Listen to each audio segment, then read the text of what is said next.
आप सभी को नमस्कार।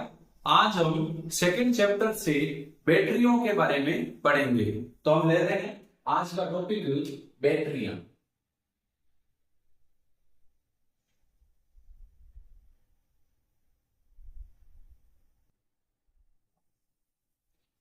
देखो, बैटरियां जो है इसको समझने से पहले हम बात करते हैं सेल की। यह गैल्वेनिक सेल होती है और गैल्वेनिक सेल रासायनिक ऊर्जा को विद्युत ऊर्जा में बदलता है। दो या दो से अधिक सेलों को श्रेणी क्रम में जोड़ने पर हमें बैटरी प्राप्त होती है। तो आप इसको बैटरियां भी बोल सकते हैं और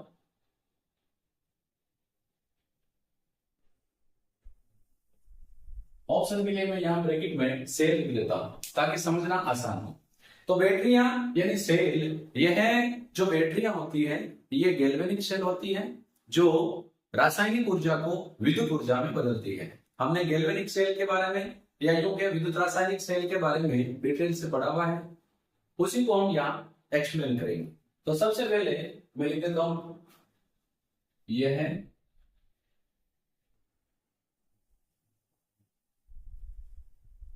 विद्युत रासायनिक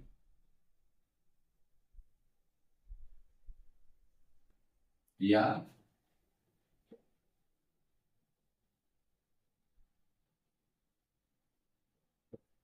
गैल्वेनिक सेल हैं जो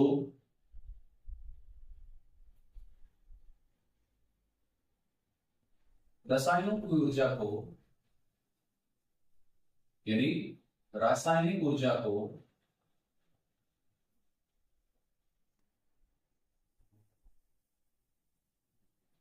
विद्युत ऊर्जा में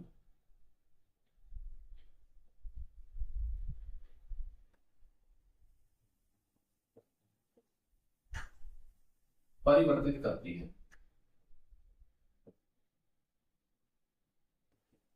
तो ये तो हमने बात की सेल की। बैटरी क्या होती है? दो या दो से अधिक जब गैल्वेनिक सेलों को हम जोड़ेंगे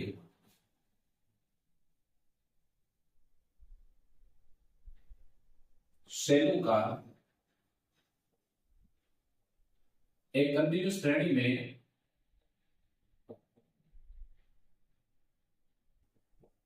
संयोजन,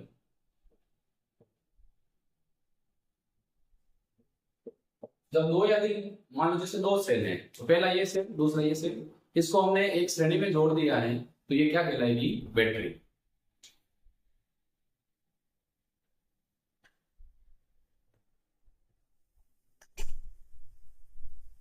बैटरी कहलाता है। अब जो ये बैटरियां हैं या जो गैल्वेनिक सेल की हम बात कर रहे हैं ये दो प्रकार की होती है, प्राथमिक और द्वितीयक। ये दो प्रकार के होते हैं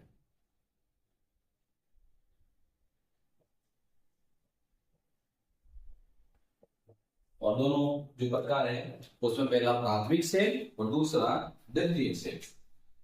इसमें पहला हो गया प्राथमिक सेल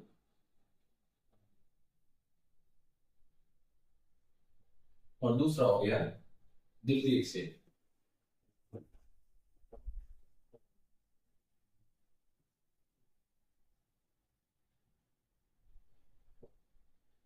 प्राथमिक सेल जो है इसमें रासायनिक अभिक्रिया एक ही दिशा में होती है, यानी इसमें धारा का प्रवाह एक ही दिशा में होता है। अर्थात अगर ये एक बार डिस्चार्ज हो गया तो इनको हम पुनः चार्ज नहीं कर सकते। यूज ले लिया, डिस्चार्ज हो गया तो फिर फेंकना ही पड़ता है। और द्वितीयक सेल या द्वितीयक बैटरियां वह सेल होते हैं जिनमें रासायनिक अभिक्रिया दोनों दिशाओं में होती है। एक बार डिस्चार्ज होने के बाद इनको पुनः चार्ज किया जा सकता है। तो प्राथमिक सेल में क्या होगा? इनमें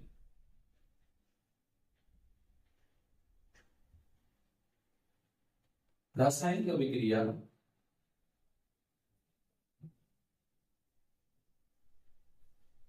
एक ही दिशा में होती है।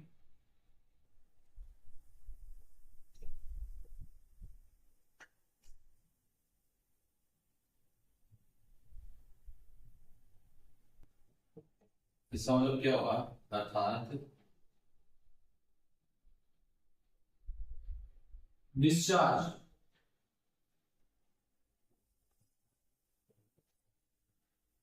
होने के बाद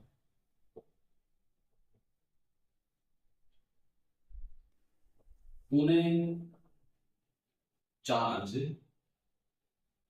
नहीं कर सकते हैं। डिस्चार्ज हो गया तो फेंक दो।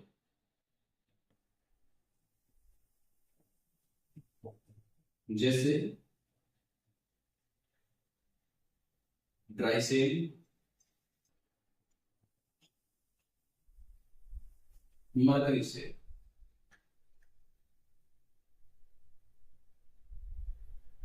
तो सेकंड सेल में क्या होगा, धारा का प्रभाव दोनों दिशा में होगा। इनमें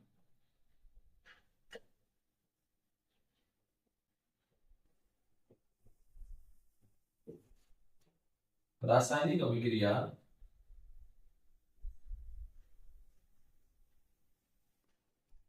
दोनों दिशाओं में होती है।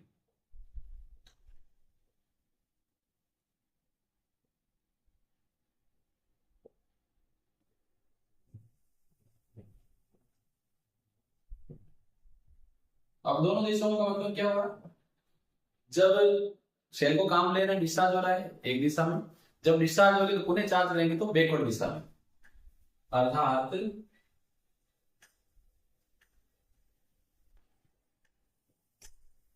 डिस्चार्ज होने के बाद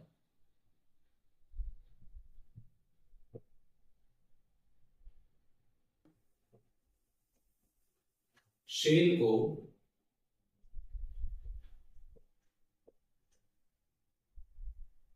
फिर से चार्ज कर सकते हैं। तो इसमें एग्जाम्पल की बात करें तो जैसे सीसा संचयी सेल,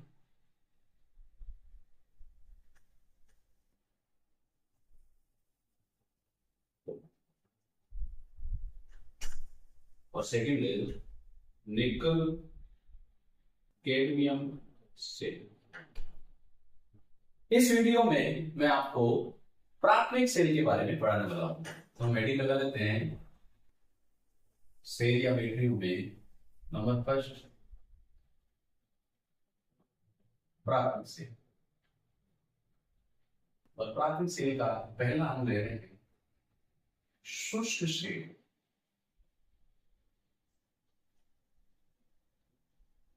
शुष्क को अंग्रेजी में बोलते हैं ड्राई, इसीलिए इसको ड्राई सेल भी कहते हैं। और इसका निर्माण सबसे पहले लेकलांस ने किया था, इसीलिए इसको लेकलांस सेल भी कहते हैं। तो इस सेल के दो और नाम होंगे,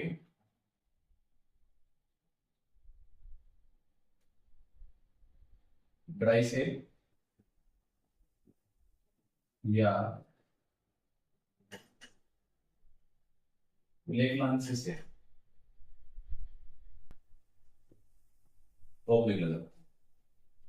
देखो इस सेल में होता क्या है, इस सेल में एक जिंक का बेलनाकार पात्र होता है।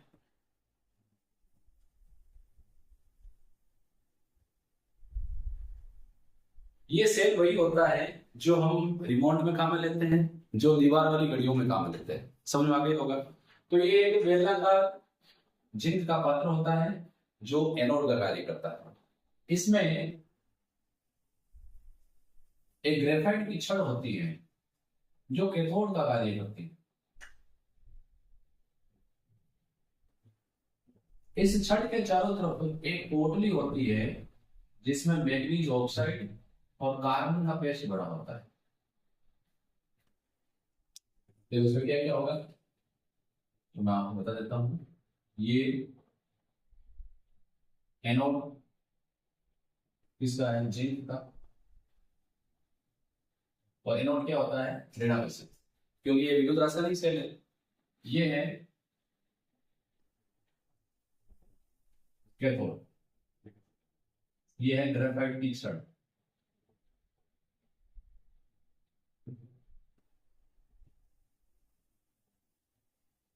और कैथोड क्या होता है, धनावेशक।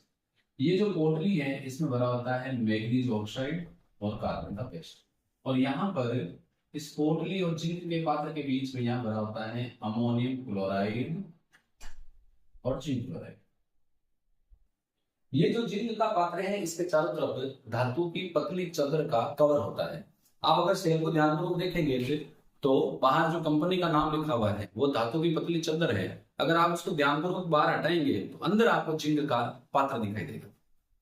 तो इसमें जिंक का पात्र होता है जो एनोड का कार्य करता है। ग्रेफाइट की छड़ कैथोड का कार्य करती है। छड़ के चारों तरफ मैग्नीज ऑक्साइड और कार्बन का पेस्ट पोटली में भरा होता है और एनोड यानी जिंक और इस पोटली के बीच में अमोनियम क्लोराइड और जिंक क्लोराइड का पेस्ट भरा होता है। जब हम इस सेल को जिसमें हम यूज ले रहे हैं मान लो घड़ी में या रिमोट में, तो परिपथ से जब जोड़ते हैं तो परिपथ से जोड़ने पर यहाँ रिएक्शन होगी। रिएक्शन पहले होगी एनोड पर, एनोड ऋणावेशित होता है और एनोड पर क्या होता है ऑक्सीकरण।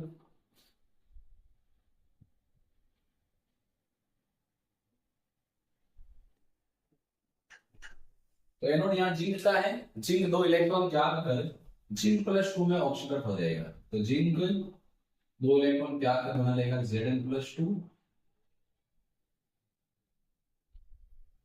दूसरी रिएक्शन होगी कैथोड पर, कैथोड इसका धनावेशित होता है और कैथोड पर क्या होता है ऑक्सीजन। तो यहाँ पर क्या होगा अमोनियम क्लोराइड के अमोनियम आयन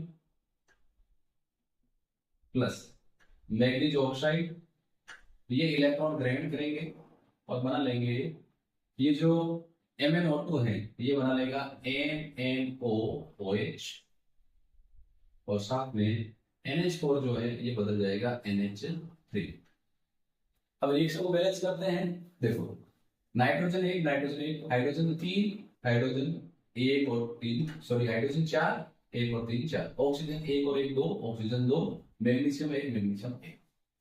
अब यहाँ पर सबसे बड़ी बात हो रही है कि इलेक्ट्रॉन की, तो इलेक्ट्रॉन यहाँ बैलेंस नहीं हो रहे हैं। तो ऐसी कंडीशन में हम क्या करेंगे इस पूरी समीकरण को, देखो बाकी सब इक्वल है, oxygen 2 manganese 1 nitrogen 1 hydrogen NH4 वाले 4 1 और 3 4, लेकिन क्योंकि बैलेंस नहीं है इलेक्ट्रॉन तो हम क्या करेंगे इलेक्ट्रॉन यहाँ 1 है ऊपर वाले रिएक्शन में 2 है तो इसको 2 से गुणा कर देंगे। तो जोड़ेंगे तो हमें मिल जाएगी संपूर्ण सेल अभिक्रिया।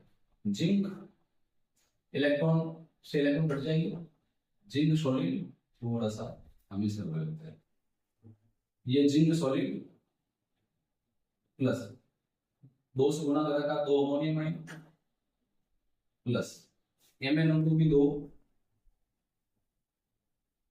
ये मिलकर दे रहे हैं Zn+2 आयन प्लस 2 हो जाएंगे MnOOH प्लस 2 हो जाएंगे अमोनियम। ये हो जाएगी लेक्लांस सेल की संपूर्ण सेल अभिक्रिया।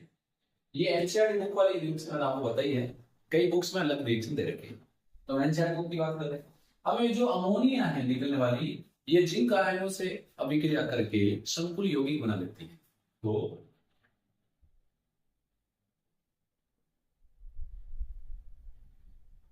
चार इसके अणु मिलकर बना लेंगे Zn NH3 4। तो जो अमोनिया निकल रही है इसका काम हो गया ये जिंक से अभिक्रिया करके संकुल यौगिक बना रही है। अब यहाँ देखो जो हम अमोनियम क्लोराइड काम में लेते हैं ये इसकी प्रकृति होती अम्लीय।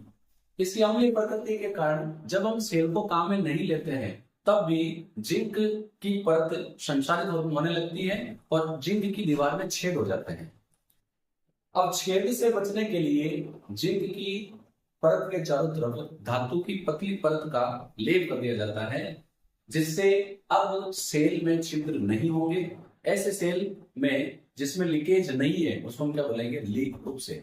तो जिंक की दीवारें जो है उसमें छोटे छोटे छेद हो जाएंगे तो अंदर जो केमिकल है बार बार केमिकल उन छिद्रों से बाहर आएंगे, लीकेज होगा। लीकेज से बचने के लिए इसके चारों तरफ धातु की पतली परत को हम कवर के रूप में चढ़ा देते हैं। अब लीकेज नहीं होगा तो इसको हम क्या बोलेंगे लीक प्रूफ सेल। तो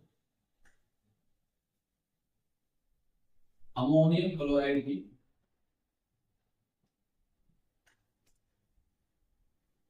अम्लीय प्रकृति के कारण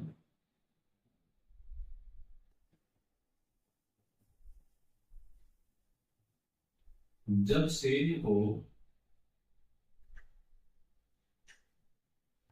यूज में नहीं लेते हैं, मतलब काम में लेंगे तो संचरण होगा, नहीं लेंगे तब भी जिंक की परत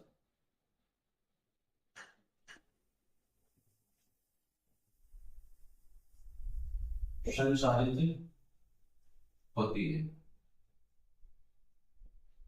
अतः इसके चारों तरफ, यानी जिंक की परत के चारों तरफ धातु की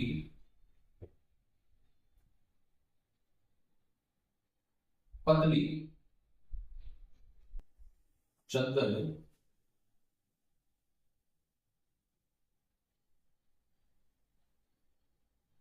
चढ़ा देते हैं। इस प्रकार जो सेल बनेगा, इससे लीकेज नहीं होगा, लीक सेल कहते हैं।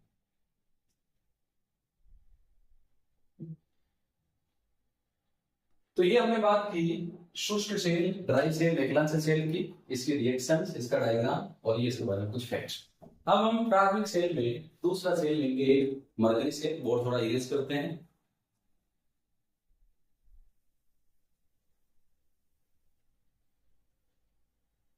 प्राथमिक सेल में हम सेकंड सेल लेते हैं, मरकरी सेल।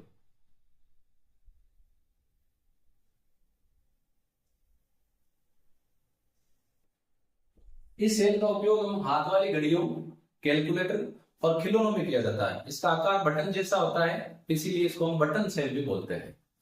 तो सबसे पहले हम बात करते हैं यूजली इसका उपयोग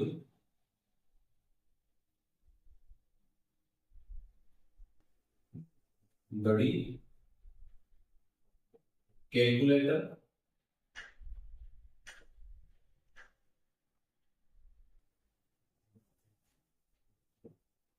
खिलौनों,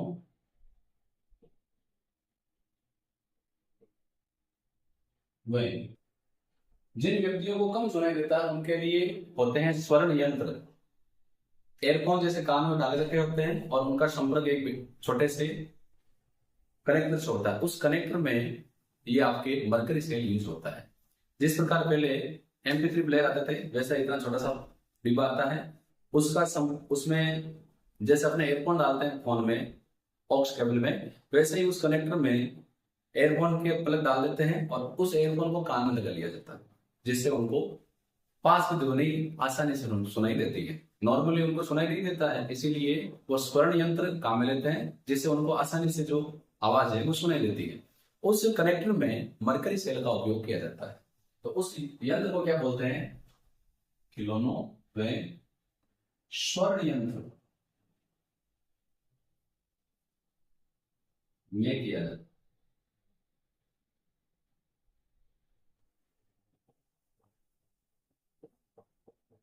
अब देखो इसमें क्या होता है, इसमें अपने जो एनोड होता है वो होता है जिंक अमेल्डोन का। कैथोड जो होता है मरकरी क्लोराइड व कार्बन का। और यहां जो वैद्युत द्वितीय होता है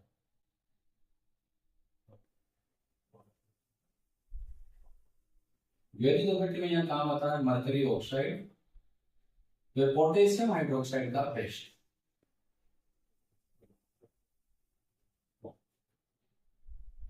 अब जब हम सेल को परिपथ से जोड़ते हैं तो रिएक्शन होगी, पहली रिएक्शन होगी एनोड।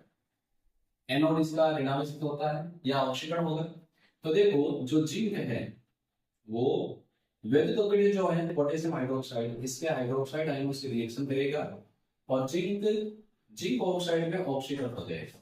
प्लस जो हाइड्रोक्साइड आयन है ये बदल जाएंगे H2O में और साथ में इलेक्ट्रॉन त्यागे जाएंगे क्योंकि ऑक्सीकरण हो रहा है। यहाँ पर अगर आप देखो तो देखो जो मैग्नीज है यहाँ पर इसका ऑक्सीकरण है प्लस चार, क्योंकि दो ऑक्सीजन का माइनस चार तो मैग्नीज का प्लस चार। और यहाँ पर मैग्नीज ला कर देख लो एक्स प्लस ऑक्सीजन का माइनस दो प्लस दूसरे ऑक्सीजन का माइनस दो प्लस हाइड्रोजन का प्लस एक, टोटल जीरो।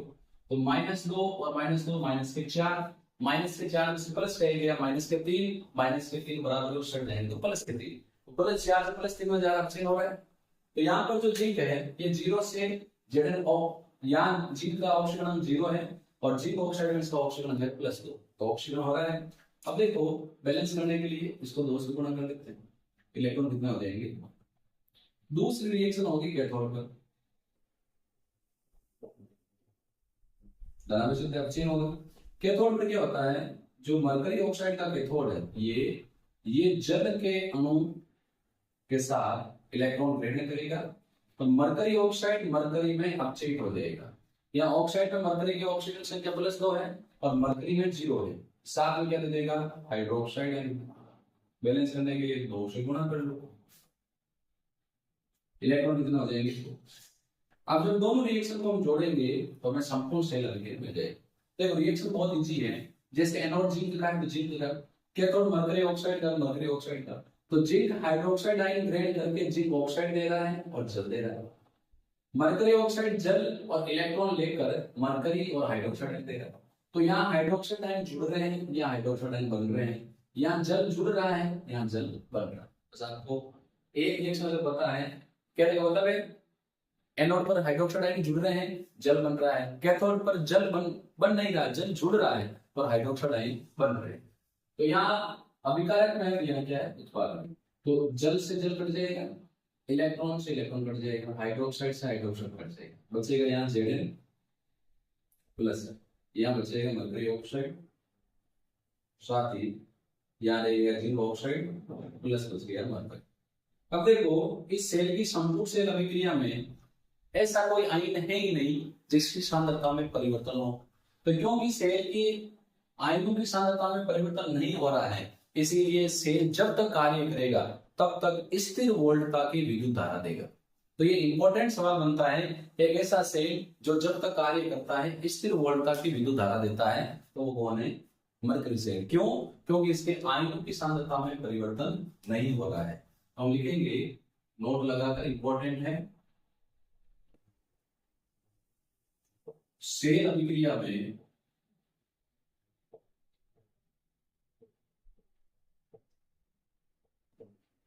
आयनों की सांद्रता में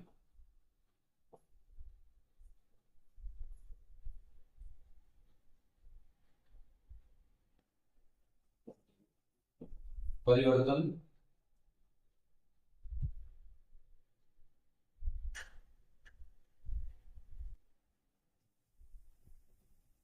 नहीं होता है।